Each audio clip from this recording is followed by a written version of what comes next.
afternoon. This is an OSU update with John Helsley. I'm Jenny Carlson. Well, John, the Cowboys had a tough one in Lubbock, a place that has gotten good teams from time to time this season, even though the Red Raiders not very good. So now 2 games left in the regular season for the Cowboys. Wednesday against TCU at home.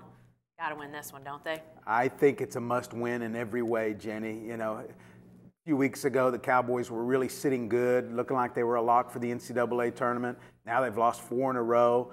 TCU's playing better, playing with confidence. OSU helped give them some confidence by losing in Fort Worth a couple of weeks ago, Valentine's Day.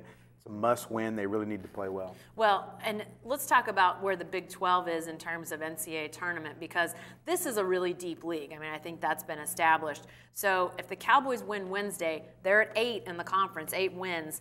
Is that enough to get in? I think it will be enough to get in. Texas is a team that for most of the season, people thought was going to be an NCAA tournament team. They've also lost 4 in a row. They're behind OSU. OSU swept Texas.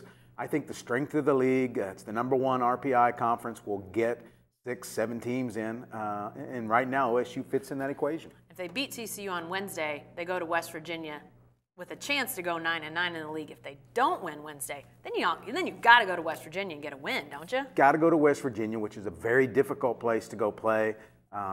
Lost at home to West Virginia just a week ago. So you put a lot of pressure on yourself if you don't win Wednesday to have to go to Morgantown. It's a tough trip. It's a tough place to play. Odds are pretty much stacked against you.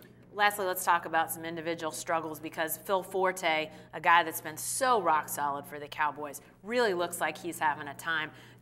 You've written about this. We've talked about it. Defenses are doing different things against him because they know he's such a focal point. But it seems like it's maybe gotten deeper than that now. I think it has, and teams are, like you said, they're defending him differently. They're defending him further out, and he's trying to find ways to still be effective, and I think he's forcing things a little bit. He's pressing things. Did not score at Texas Tech in the 1-point loss there, and it's the first time he hasn't scored since last February when he was still a bench player. So, just a tough time.